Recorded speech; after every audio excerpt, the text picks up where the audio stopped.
अखाड़ा में इस वक्त बड़ी खबर।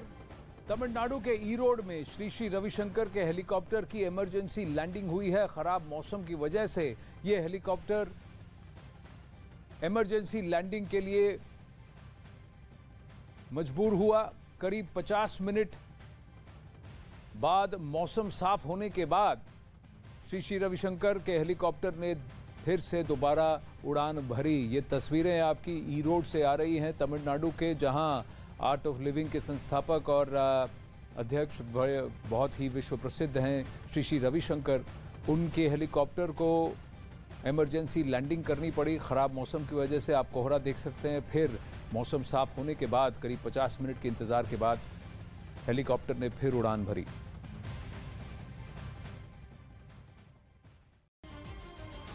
लेकिन समस्या नहीं सुलझी और बत्ती गुल होने के अगले ही ये सब घर से ही हैंडीक्राफ्ट का बिजनेस करके हर महीने लाखों कमाते हैं।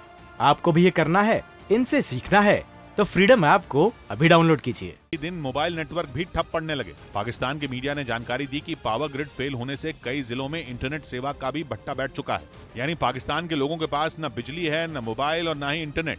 हालात ये हो गए कि वहाँ की जनता का अपने सिस्टम से भरोसा उठना शुरू हो गया। अंग्रेजों का निजाम है, हमने तो कुछ किया नहीं। पाकिस्तान की जनता पहले ही आटे और तेल की किल्लत से जूझ रही है और अब उस पर दुनिया से अलग थलग पड़ने का संकट मंडरा रहा है, क्योंकि इंटरनेट और मोबाइल नहीं चला तो फिर तो पाकिस्तान के लोगों का दुनिया के बाकी हिस्सों से कनेक्शन ही टूट जाएगा, जिससे कंगाली से लड़ रहे पाकिस्तान की रही सही उम्मीद भी खत्म हो जाएगी। क्योंकि पहले ही पावर कट ने लोगों को मोमबत्ती की रोशनी में रहने को मजबूर कर दिया है और अब तो अंधेरे में डूबे पाकिस्तान में मोमबत्तियों की डिमांड इतनी बढ़ गई है कि मार्केट में उनकी भी किल्लत हो गई। मोमबत्तियां नहीं मिल रही, मार्केट वाले ही नहीं दे रहे भाई। मतलब पाकिस्तान के दर्द की दवा मिलनी मुश्किल लग रही है। इस बीच 72 घंटे का टारगेट देने वाली पाकिस्तान सरकार ने पावर ग्रिड की मरम्मत तो शुरू कर दी, लेकिन इसका कुछ खास असर होता नजर नहीं आया, क्योंकि पाकिस्तान की नेशनल पावर ग्रिड में खराबी आई है, जिसकी वजह से पाकिस्तान के 22 जिलों में बत्ती गुल हो गई, जो 24 घंटे के बाद भी वापस नहीं आई। नतीजा यह हुआ कि इस्लामाबाद, कराची, लाहौर, रावलपिंडी और मुल्तान समेत 22 शहरों में अंधेरा छाया रहा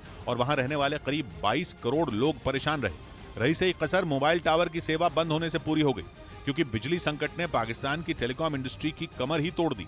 फिलहाल वहां के कई मोबाइल नेटवर्क पावर बैकअप पर चल रहे हैं, लेकिन ये समस्या का स्थायी समाधान नहीं है, क्योंकि जल्द ही मोबाइल कंपनियों का पावर बैकअप खत्म हो जाएगा और पाकिस्तान की एक बड़ी आबादी के मोबाइल बंद हो जाएंगे। इस बीच टीम इंडिया के कप्तान रोहित शर्मा ने 3 साल बाद वनडे क्रिकेट में शतक जमाया। उन्होंने न्यूजीलैंड के खिलाफ तीसरे मैच में 85 गेंदों पर 101 रन बनाए, जो रोहित शर्मा के वनडे करियर का 30वां शतक है। इसी के साथ सबसे ज्यादा शतक बनाने के मामले में उन्होंने रिकी पॉन्टिंग की बराबरी कर ली। रोहित शर्मा को इस शतक के लिए 17 पारियों का इंतजार करना पड़ा। उधर जेडीयू में अपनी पार्टी का विलय करने वाले उपेंद्र कुशवाहा ने नीतीश कुमार के खिलाफ मोर्चा खोल दिया और खुलकर कहा कि नीतीश कुमार कमजोर हो रहे हैं। यानी बीजेपी नहीं बल्कि नीतीश के अपने सहयोगी ने उन्हें कमजोर कहा, जबकि कुछ दिन पहले तक खबर थी कि नीतीश उपेंद्र कुशवाहा को बिहार का दूसरा डिप्टी सीएम बना सकते हैं।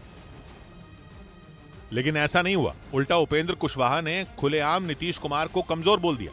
हाल के दिनों में जिस तरह से नीतीश जी कमजोर हुए हैं, जनता दल यूनाइटेड कमजोर हो रहा है। अपनी इस प्रेस कॉन्फ्रेंस में कुशवाहा ने एक बार नहीं बल्कि कई बार नीतीश को कमजोर कहा। हालांकि उन्होंने इसका ठीकरा आरजेडी पर फोड़ने की कोशिश की, लेकिन उनकी बातें सुनकर लग गया कि उनका असली टारगेट नीतीश है, जिसका अंदाजा नीतीश को भी हो गया, क्योंकि कुशवाहा से जुड़े सवाल का जवाब उन्होंने गुस्से में दिया। वो कुछ आजकल बोल रहे हैं, जो मर्जी बोले, हमको कोई लेना देना नहीं। मतलब ये कि बीजेपी से रिश्ता तोड़कर नीतीश ने जिससे भी रिश्ता जोड़ा उसने उन पर हमला कर दिया, जिससे बीजेपी का काम आसान होता नजर आया। क्योंकि जिस तरह के बयान बीजेपी नेता देते हैं, आरजेडी नेता सुधाकर सिंह और उपेंद्र कुशवाहा के सुर भी कुछ वैसे ही हैं।